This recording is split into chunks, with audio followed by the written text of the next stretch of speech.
Ansu Fati broke all of Messi's records. He was given the iconic number 10 jersey. He was supposed to be the next king of Barcelona. And now, only a few years later, he's playing for Brighton. How did this happen? Let's rewind the clock and find out. Since youth level, Ansu Fati was the hottest prospect in Spain. Barca and Madrid were trying to sign him from Sevilla since he was 9 years old.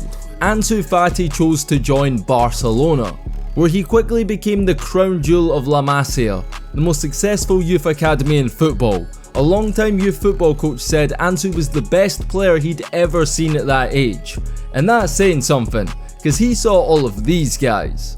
Ansu Fati's rise to stardom was as quick as any teenager in football history, but his fall was just as fast. So what went wrong? What happened to Ansu Fati's Barcelona career, and how did he end up at Brighton just a few years after being tipped the next big thing in football? August 25th, 2019, a 16-year-old Ansu Fati made his Barcelona debut, becoming the youngest player in club history. In his second game, August 31st against Osasuna, Fati showed the age was just a number. La tête! Égalisation! Ansu Fati! After scoring his first professional goal, Ansu Fati was awarded his first start September 14th against Valencia and became the youngest player to start at the Camp Nou. And to say he made the most of this opportunity would be an understatement, as just 2 minutes into the game, this happened. De Jong squares it! Oh, what a stop for the 16-year-old Ansu Fati! Ansu Fati made his Champions League debut a few days later against Borussia Dortmund, becoming Barca's youngest player to ever play in the competition. But his big moment on the European stage would come December 10th against Inter Milan at the San Siro. In the final few minutes of the game, with the score tied 1 each and Barcelona needing a win, Ansu Fati stepped up to the plate and delivered. Finding them, Fati shoots, oh, it's in the net! Barca have scored a second! Ansu Fati! On February 20th, 2020, Ansu Fati became the youngest player to score a brace in La Liga, netting twice against Levante. Era Messi, más de Messi que la pisa. Ansu Fati, zona de golpeo, Ansu!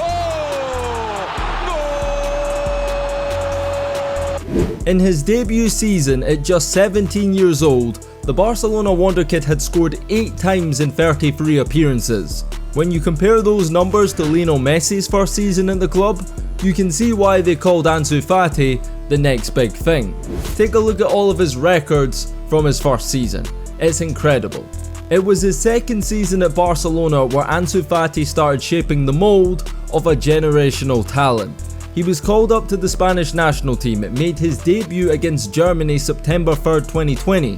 And in his first international start, September 6th, 2020, Ansu Fati made history again. Ansu Fati en la frontal, el que recuperó Reguilón le va a pegar, le pega Ansu Fati al palo. Becoming the youngest goal scorer in the history of the Spanish national team. His form continued at club level. In his first game with Barca in the 2020-21 season, Ansu won a penalty and scored another brace. He scored again against Celta Vigo the following match. And for his performances in the month of September, Ansu Fati was named La Liga Player of the Month, ahead of Ballon d'Or winners like Lionel Messi, Karim Benzema and Luka Modric. October 2020, Ansu Fati leveled up again, scoring another in the Champions League. Another one. And on October 24th, 2020, Fati started in the first El Clasico of the season. And just 8 minutes into the match, he etched his name into the history books. Can Barcelona respond? Jordi Alba cuts it in and it's... Ansu Fati had started this season on fire. 5 goals and 4 assists in 10 matches. He had it all. Electric pace, quick feet, clinical finishing, well beyond his years. He was statistically one of the most efficient forwards in European football until November 7th, 2020, when something happened that would change the trajectory of his entire career. Ansu Fati had torn his meniscus, and after several setbacks in his recovery, what was supposed to be a 4-month injury sidelined him for an entire year. The reason for this was because his injury was completely mishandled. Ansu was overworked in the early stages of his recovery, rushing back into training just 10 days after his first surgery. By the way, a decision the doctor that treated him advised against.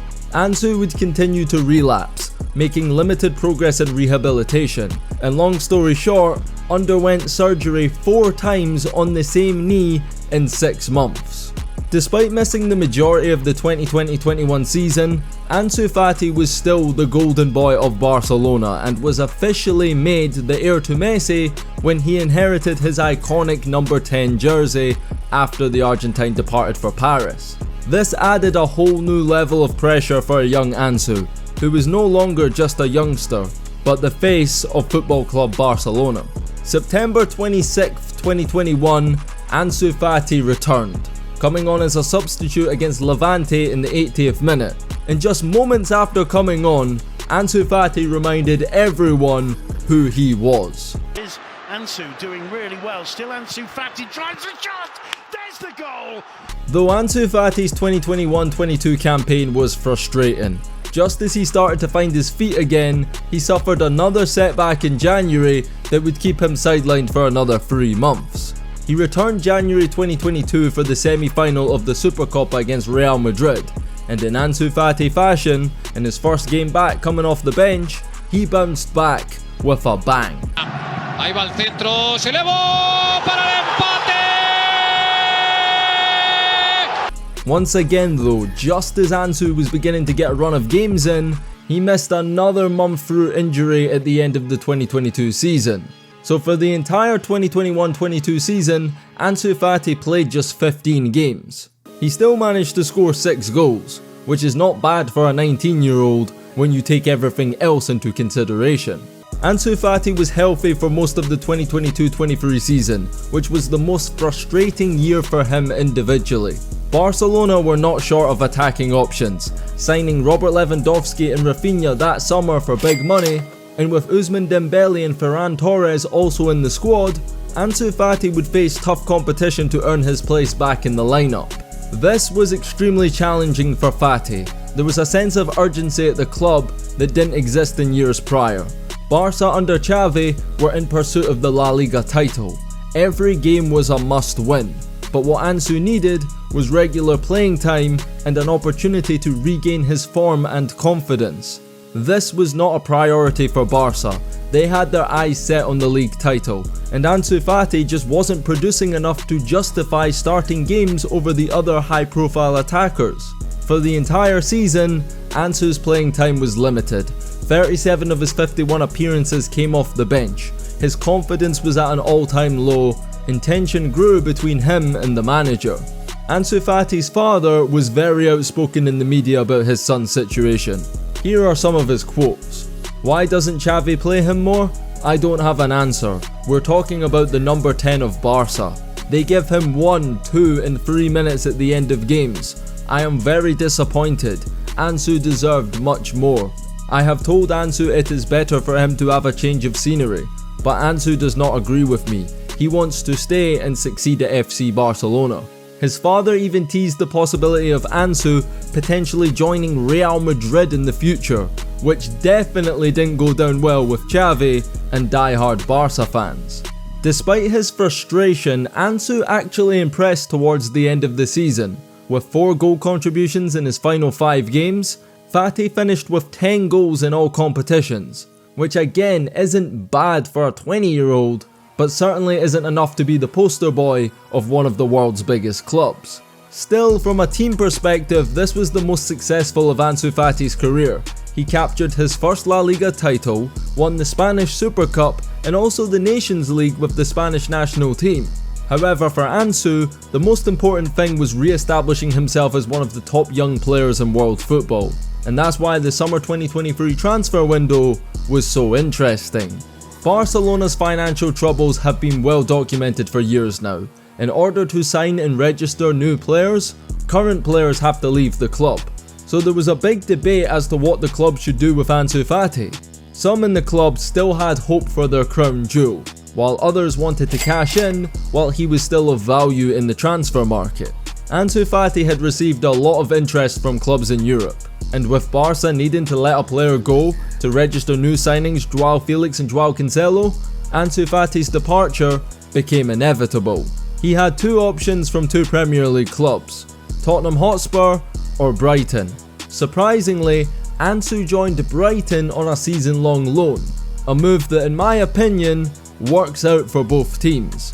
At Brighton, Ansu Fati will have the opportunity to play regularly as one of the key players in a Brighton team that have been one of the best at developing talent the last few years. This loan spell will allow Fati to challenge himself in the Premier League and play under Roberto De Zerbi, one of the best managers in European football right now. For Barcelona, it's a win-win. If Ansu is a success at Brighton, he is still their player, this is only a loan, so they can bring him back next summer, a reborn player, or even sell him for a significant transfer fee. And we all know after the transfer window they had, that Brighton aren't short of cash. For Ansu Fati, I do think this move is going to make or break him. He finds himself in a similar situation as another Barca wonder kid from the past, Bojan Krikic. Like Ansu, Bojan burst onto the scene in the late 2000s as a teenager. He broke all kind of records, he was supposed to be the next big thing, and within a few years he was playing at Stoke, and never became a quarter of the player he was supposed to become. Ansu has gotten off to a promising start at Brighton so far.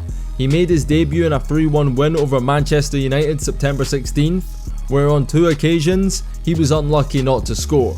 September 21st, he started his first game for Brighton against AEK Athens in the Europa League, and on September 30th, in a humiliating 6-1 defeat to Aston Villa, Ansu Fati scored his first Brighton goal. Throw, and he can't find a teammate. Was he brought down there? Fati will score! And coming off the bench against Pep Guardiola's treble-winning Manchester City, Ansu scored again. He's in the penalty area, the ball comes across, the shot comes in, Brighton score, Ansu Fati! And that's the thing, it's easy to forget Ansu Fati is still only 20 years old. It is still possible for him to revive his career and become the great player he was expected to be. However, injuries are a brutal part of the sport. There are great players in every generation who never reach their full potential because of injuries. And in the event Ansu Fati fails at Brighton, leaves Barca at the end of the season and never becomes this player, then it's possible that Ansu Fati will go down as a tragic tale and a case of what could have been. But what do you think? Can Ansu Fati revive his career? Or is he going to be another what if and what could have been? Let me know your thoughts and feedback down below in the comments. Click that big red button and subscribe to the channel if new around. And on that note, it's DKM signing out until the next video, and peace.